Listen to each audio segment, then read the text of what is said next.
సంహారం చేసేదానికి సిద్ధమైనాడు రాముడు గురువు ఆజ్ఞ. ఏనైనా అది భగవంతుడు ఏం చేయాలో ఆ పరమాత్మను అది చేసి శాంతి చేసాడు, అది వేరే విషయం. కానీ ఆ గురువు యొక్క ఆజ్ఞకి అంత బద్ధత అయి ఉండాలన్నమాట. అంత బద్ధత అయి ఉన్నప్పుడు అప్పుడు ఆ గురువు యొక్క అనుగ్రహము కృప అంతా కలుగుతుంది. ఆయన మామూలు కాదు. గురు సేవలో ఎన్నెన్నో ఎంతెంతో మహానుభావులు ఎంతెంతో కష్టాలు పడ్డారో అవన్నీ చరిత్రలు మీకు తెలుసు. కానీ అది చెప్పక్కర్లేదు. నేను ఇంతటితో ఈ సభ ముగించడానికి మీరందరూ ఇంకేమైనా సందేహం ఉంటే అడగండి. ఇప్పుడు మీరందరూ అడిగిన ప్రశ్నలకు సమాధానం వచ్చిందో లేదో నాకు తెలియదు. గురువు అనేటివాడు ప్రతి ఒక్కరికి ఉండవలసిందే. ఏనా గురు మార్గంలో నడవటం అనేది అందరికి సాధ్యం కాదు. సాధ్యమైందంటే అది మన యొక్క పూర్వజన పుణ్యం. ఇదంతా మనం అంతా ఇంకా జరిగేది భగవంతుని యొక్క లీలా విశేషం చాలా ఉన్నది.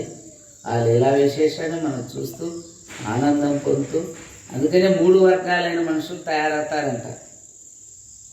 ఒకరికి సందేహం,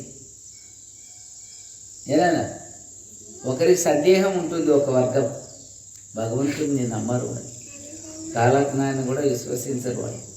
ఏదైనా భగవంతుడిని నమ్మరు, కాలజ్ఞానాన్ని విశ్వసించరు. అది ఒక వర్గం. భగవంతుడిని నమ్మి కాలజ్ఞానాన్ని కూడా నమ్మకుండా ఉండేటివాళ్ళు మధ్యవర్గం. 3వ వర్గం ఏమవుతుందంటే గురువు యందు కాలజ్ఞానందు పరిపూర్ణమైన విశ్వాసం కలిగి ముక్తికి పోతారు అటువంటి వాళ్ళు అంటారు. అందుకని భగవంతుడు ప్రకాశమైనప్పుడు ఏమవుతుందంటే ఎవరైతే వ్యతిరేకం ఉన్నారో వాళ్ళంతా భగవంతుని ప్రస్ఫుటం, భగవంతుడు ఆటం బాబు ఏ విధంగా ఉన్నాయో ఆ విధంగా ఆయన ప్రస్ఫుటం అవుతాడనమాట. అంత ఈజీ లేదు భగవంతుడు ప్రకాశం అయ్యేది.